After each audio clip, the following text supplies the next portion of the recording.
but unfortunately, it's not a big sell with Florence Pugh. She is a great actress. She definitely has some chops, but all these, Oscar comparisons, a lot of people are glazing her a little bit too much. In this Thunderbolts role. She's the lead here, and I think she does a good job for the most part of carrying this movie from an emotional point.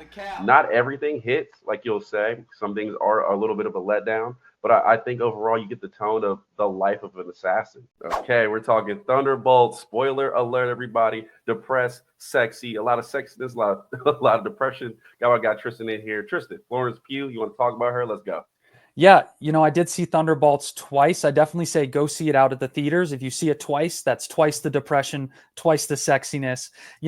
They definitely teeter between the two of them, but unfortunately, it's not a big sell with Florence Pugh. She is a great actress. She definitely has some chops, but all these, Oscar comparisons, a lot of people are glazing her a little bit too much. They definitely explore depression. She's definitely sexy.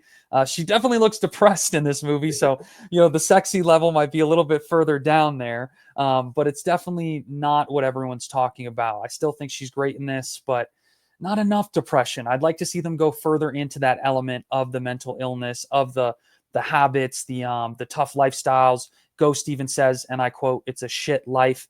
So they need to go further into that. But Florence Pugh, for a little bit that we get of her exploration, it's not enough. But what were your thoughts on her performance and the sexiness level, the depression? What were you seeing between that balance? Yeah, so I mean, as everybody knows, I love Florence Pugh. Huge crush on her. I've liked her in most movies I've seen her in. In this Thunderbolts role, she's the lead here, and I think she does a good job for the most part of carrying this movie from an emotional point. Not everything hits, like you'll say. Some things are a little bit of a letdown, but I think overall you get the tone of the life of an assassin, and that's something Marvel hasn't really brought to the table since. You don't. This movie is one of the most grounded superhero movies you'll see. It almost feels like the powers are an accent to what's really going on. You feel like you're feeling like you're dealing with some assassins who just have regular lives. Like she says, I have nobody to go home to. I lost my sister. My dad doesn't talk to me. There's a lot pouring in, and I feel like she carries that well. And it's this character. I feel like the comedy of this character is done really well. That's a little away from the depression, but I feel like the comedy with her is done well. Now, as far as some of the mental health things, you're right. It is a little hit and miss, but I will say the flashbacks here really tone in. I think that's some of the best parts when they go to the void and they see the darkness and you see what they've gone through. You kind of get it kind of gives you a realization of each character. They don't quite go into it as much as you want them to and talk about it, but you kind of see like, oh damn, that's where this is coming from. So overall, general opinion, just to start off, that's what I think about her. So for Florence Pugh, so we're going a sell on the sexiness and a sell on the depression. Yeah, Yeah. the sexiness is always sold. You know what? It's okay that she's depressed. I could go in and cheer her up, and I might have a chance here.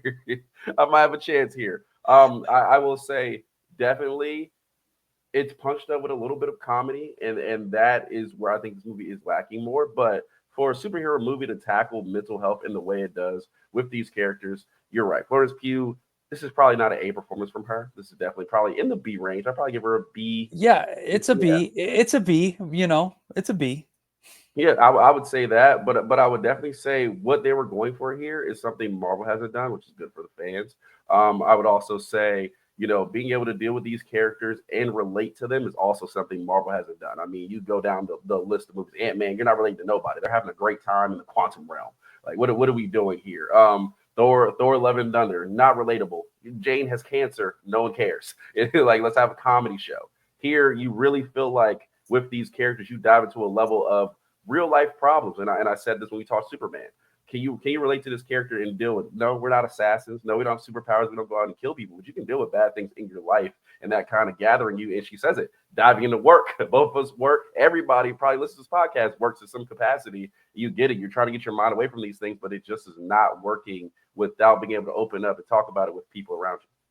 And they definitely talk about it, but like you mentioned, opening up, they don't open up enough. I Like we agree. hear these things on the surface. So Yelena, in her big emotional Oscar moment, says to her dad, "Oh, I look at my phone all day and I get home and then I drink." Like, Okay, boo hoo. And if most people in the modern audience are relating to that, that's a shit life. I hope you get that Say solved. that. Looking at your phone all day, getting home and drinking, like that's not the way, you know?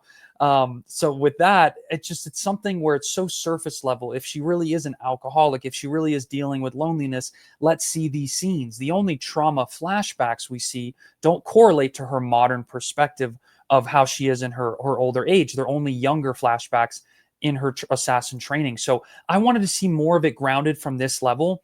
Bob is really the only one. I know we're shifting here to Bob a little bit, but he Yeah. plays well off Florence Pugh because those scenes you see more of him and her diving in.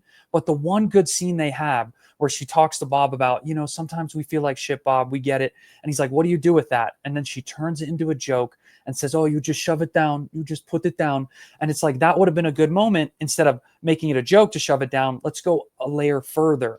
Talk about a time when you were like messed up and you were drunk or something where you cried your eyes out all night, or let's see some tears. Like there really wasn't like emotion. There may have been some in the script and the screenplay, but there wasn't any in that performance, especially that it didn't come a little bit further down. But I will say with Florence Pugh, just wrapping it up, I mean, the opening scene's great. Like the first, we'll talk more about the movie later, but the first 30 minutes of this film is great for sure. It hits a nice little stride there. There's a good mix of real world elements. They put politics in there, and Yelena's character is built up to the point where then we meet the others. So when she's the star of the show in the beginning, where she's the only super, Bucky's there, but like he's not the super. When we Yeah. see her like doing her thing, and she's not a superhero, right? When when she's kind of like the main role, she definitely excels. But it's once things change up, there's other players, takes away the spotlight. I don't think that she's the standout in this film. I don't think she's the head.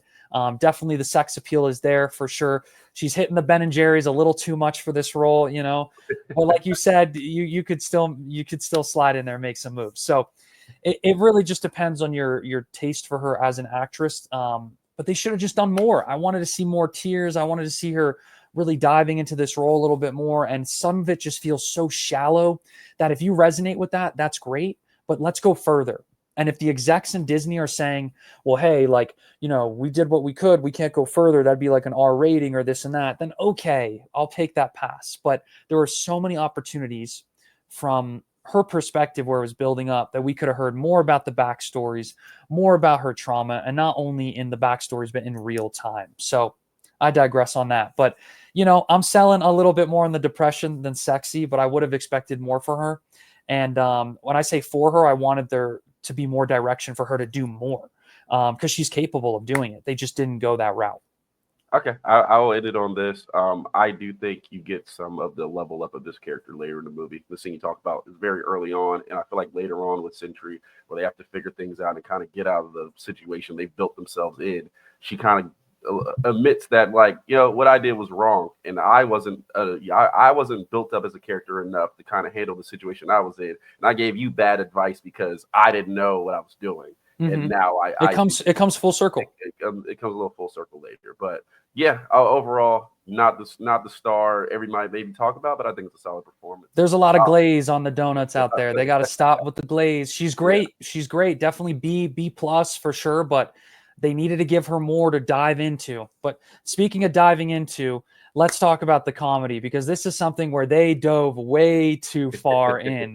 And there's definitely some great emotional moments on even Pugh's part. But then there's a joke, as we just mentioned, the scene with her and Bob, like, oh, just shove it down. It's like that was a powerful moment. Let's close it out. There were some other jokes you brought up. You also mentioned that you didn't like how Walker was kind of a walking joke as well. He had some great scenes, but they kind of just bullied him around. So what were some of the worst comedic takes? Because there were a lot. What are your thoughts, though? Well, I mean, definitely the worst comedic in here, and I'll start with this: the Red Guardian, David Harbour, great actor. Good lord, until the end of this movie, he is comedy 101. Like the thing here, and why I think this is a little bit better than Captain America, they get the tone right here. Captain America, that tone is all over the place in that movie until the end where it kind of comes around. The tone of this movie is a lot better. These characters kind of feel like they fit all together in the same world. And while there are jokes, and I have come around a U.S. agent, I think the way they use him as the butt of the joke kind of works here for me.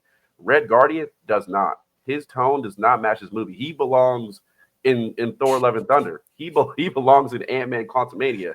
he until the very end here, where they give him a little bit of emotion and kind of get on his ass about something he did earlier, he is the worst part of this movie. And I hate to say that because I love David Harbour, but I think it's terrible, to be So honest. this is where we disagree on the comedy, but we both agree that the comedy was overloaded. If Yeah, you watch closer, I watched the second time today, right? So David Harbour, Red Thunder, or yeah, Red Guardian twice. And at that point, I could point it out that they just basically had him do a bunch of takes. Like you can tell there's a part where he's laughing, he's looking at Bucky in the truck, and then they cut again and he says another one liner, and his head's totally the other way. So I don't think it's David Harbour's fault. I think yeah, that it's not his fault. it's the studio kept telling him do another take, or the director, of course, do another take, do another take. So I liked him a lot. I think the first interaction with him and Yelena is great. It's really funny, like, and that falls in that window of the first 30 minutes of this movie, Yeah, but it does get to the point. And my least favorite scene is where they're all tied up, and Bucky says he's calling to take them in as the witnesses for the trial, and that is just ridiculous because you can see they're all together, and the only person who's just jokes is Red Guardian. It's an excuse to kind of get them all close, even where they all say Bob together. Red yeah, Guardian says it's so silly and late and delayed. So I don't like how they use him in certain scenes. I think they could have toned it down a bit, but there are a lot of set pieces in this movie, and we'll talk about it now, moving on from Red Guardian, that yeah. it's all just for a joke. It's all just for a joke. And then there's not really much of a payoff, or it doesn't feel as great. One of those for sure is some of the jokes that they do, not only with Red Guardian, but also with Val. Like some of the ways that she's talking, and her first dialogue in the first 30 minutes is great. They set a good tone for her character. And speaking of tone, this movie shot very, very dark. So Yeah. it feels more grounded. It doesn't feel like a Candy Cane Land type movie, especially with the void at the end for sure. And we'll get into that. That'll be our next point. But Val, is a little bit all over the place at the end, where the insults don't feel funny. They feel more forced, and they just don't even feel necessary. Again, another thing, as we alluded to in the beginning, is that with Florence Pugh, she has some really powerful moments. They hit well, and then there's a joke, and it makes no sense. And Red Guardian kind of takes away from that as well. He trying to plays a little bit too much, a little too loud. But what are kind of your thoughts also on Ghost? Because I thought that Ghost was a walking joke. In fact, I counted how many stupid jokes that Ghost had, and it's probably more than 10. And it feels like when the director got her on set, said, by the way, you're going to be the one just doing the comedic relief, and that's it. Because that's all we see from her outside of that opening scene. But what other jokes outside of the Red Guardian were you not too fond of? I hated Um, when they had the arm in the dishwasher. That was ridiculous of Bucky. They show no respect on his name. got to get it clean somehow. That's an efficient way, to be honest. I think we're like on opposite sides. I think more I'm away from the Red Guardian. I didn't mind Ghost as much, but I was probably distracted by the Red Guardian's comedy Mm-hmm. of overpowering everybody. I Yeah. think Ghost Shout and out US Red Guardian. Yeah, I think Ghost and U.S. Agent are very much toned down to the point where their comedy doesn't bother me. And I want to touch on a different point. I think Ghost is fine. Hmm. I think she's a lower character. It doesn't bother me. Val in this movie, I mean, obviously with the actress, she does comedy. She's known for comedy. I think hers works a little bit better than Red Guardian because her character is an asshole and she has more snarky delivery to it. And I get it; it may be too much at times because she has so much dialogue that she's Mm-hmm. talking a lot, so she can fit a lot in. But I also think her comedic timing is pretty good. Like when Red Guardian comes in and she's like, "We're trying to find Red Santa Claus." It's in and it's out, and she's back to dialogue that's actually building the scene versus Red Guardian where he's just yelling and it's like Bucky's like, "Hey guys, we're ready to go. Thunderbolts!" Everybody is it's like, bro, we don't need that. All right, get in, get out. And that's why I feel like Val's comedy in here works just a little bit better. And that's why I feel like every other character, if you get in and get out, a bad joke is not that bad. If you linger on a bad joke, that's when it becomes really bad. So Val's comedy, I see what you mean. There's points where it works really well, but I feel in the second half they do it too much. So then to me, I was like, okay, like come on, like the joke about the coffee, where she's like, oh, in times like this, I can't believe you bring me a good cup of coffee. What a great assistant, as she says to the whatever her name is, but she's a chica. So we're speaking of Florence Pugh. There's definitely some sexiness with More the sexiness to assistant. go around. Let me tell you, We got there's Bucky. a good cast. we Um, got some sexiness in here. but with Val, I just think it's just done too much. I think it makes sense, to use it, but it's done too much near the end, and to the point where it's like it's just annoying to me. But some of the worst jokes come from Ghost. I mean, some of the worst jokes. There's times in the movie where I wrote down on my notes, I said, Ghost sucks. Oh, here's another one. Ghost sucks. As they're coming down the stairs after they get their ass kicked by a sentry, she tosses Bucky the arm. Like, that's clearly a plot joke. Like, who that they set up, like, why would she walk down the whole stairs with his arm? He would put it on right back away, or on right away. She's a walking joke. There's a few other ones that I wrote down too, but Yeah. I don't know. I didn't like her delivery, but Ghost is just one of the coolest characters. She should have done more other than Yeah, the jokes. But I will speaking say, of, yeah, go I ahead. jump in with Ghost real quick. Like you said with Florence Pugh's character, I think Ghost also needed some like current reality because all you get is, oh, I grew up in a lab. And it's like, okay, we got that part. We watched Ant-Man 2. Unfortunately for us, we watched Ant-Man 2 and it was horrible, but we know how you came up. We don't know the current reality of Ghost other than she's out killing people. And she's like, yeah, it's a shit life, but I wish they just took a little bit of time to kind of dive into that because I think it is such a cool character. Unlike Taskmaster, where they were like, no, we can't save this. Bow. We can't save this character at all. So with Ghost, we got something here. So I wish they developed her character a little bit more. Well, she didn't have a Disney show to catch everyone up on, so they just Yeah, said, she "Hey, needs Disney here's the Plus. call." She reads some jokes. But speaking of jokes, I mean that third scene when I watched it the second time today, it's just old Marvel movies, and I'm not trying to compare it to any movie, any superhero movie needs to feel big. The last scene from everywhere from when they leave the desert, they're in the back of the truck and they're all the way at the top of the old Avengers building. And then where the void and all that stuff happens, it's the same set. It's the same 100-yard studio block. Yeah, It's so poorly done.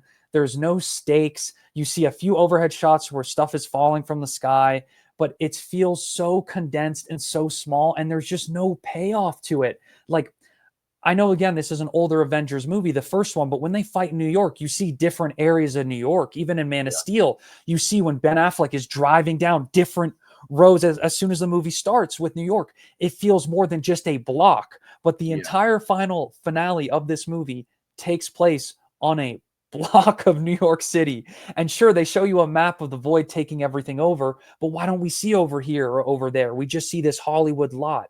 It's so yeah. cheap.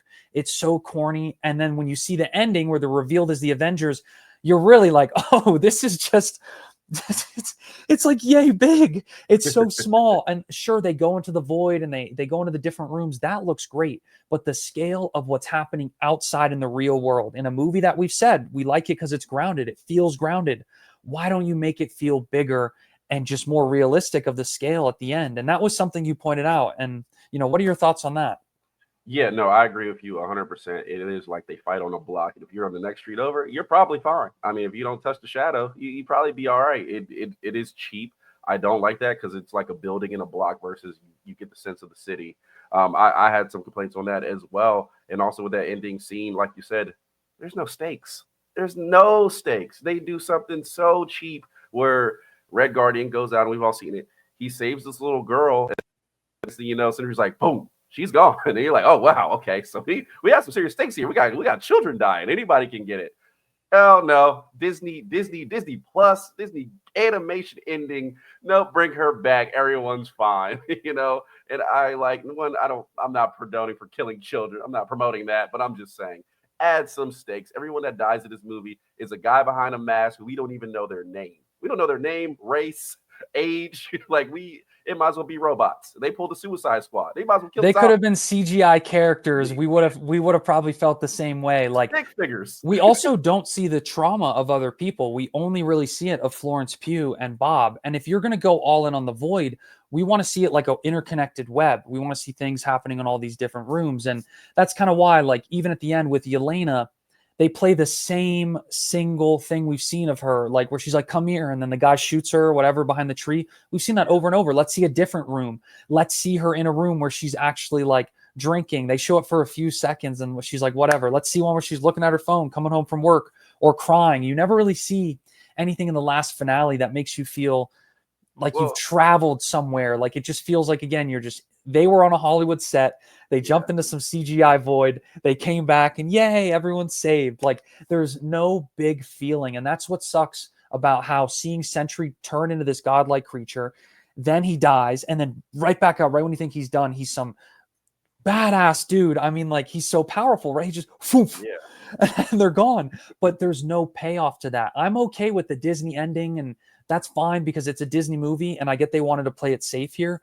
But we need to see New York really crumbling and falling, and other people's traumas and other people feeling it. If we just feel it of a few people, only Florence Pugh and Bill, we only see Walker's dream for a little bit. It's just not enough. It's not enough. And a movie with a runtime of a little over 2 hours, just milk it. Go 2 hours, 20 minutes, 2 hours, 15. There was time, and there certainly was a budget to make the last 30 minutes feel like, whoa. And you don't feel like that when you come out of this theater. If you do, you clearly are glazing. You brought some Krispy Kreme to the theaters. I will say the one scene I did that did get me was the room where she had to put the gun together. And if you don't That was sick. and you get the whip on the hand, I was like, oh, okay, all right. But why didn't they do another? They were like building up, and then they like a little bit of whip on the hand, and then they go right back down. Like, we needed to see more and more and more. But I agree. Like that. I also will say, for this to be a new Avengers and a grittier Avengers that they paid off at the beginning throughout this movie, you have to have a grittier ending. You have to have a grittier, you have to have grittier stakes. If you're gonna do that and make this action movie, somebody's got to die. Like, somebody's got to go, and there's got to be some stakes here. If there's not, it very much doesn't feel like a grittier Avengers. To be honest, people died in the original Avengers, so it feels like a even less grittier than before, where they at least put up some pictures like, this person ain't make it back. The only person that died was Taskmaster. Yeah, that's it. When we think about it, who else? Bob doesn't die. He comes. The only person in the DC universe, or not DC. Oh, sorry, fans. In the Marvel universe that dies is just Taskmaster. Ghost stays alive. So we don't see. We don't see anything. And it's just a cheap ending, guys. Like, I'm just gonna say, go see it in theaters. I'm still gonna give it probably a. Do I think it's better than Captain America: Brave New World? Only because it's shot darker. And it really has a cool vibe to it, and the score is sick. Like, you're really immersed into these scenes. But if this had like a closer to an R rating, it could have been a fantastic film. They could have really pulled the curtain back on these concepts of, are you okay? Oh, I'm fine. That's all they say about mental health. Hey, Bob, you okay? I'm fine. Walker, what are you doing? I'm okay. Like, let's hear more about it. Like, that's so surface level. That's such a freaking iceberg tip. But we will say, go see it in theaters. We really liked it. We're going to cover more on Sentry, who's really the star of the show here. Give us your score on it. What's your score? Is it better than Captain America: Brave New World? Just by a little bit. Because this movie kind of knows more about what it wants to be at the core, which is good.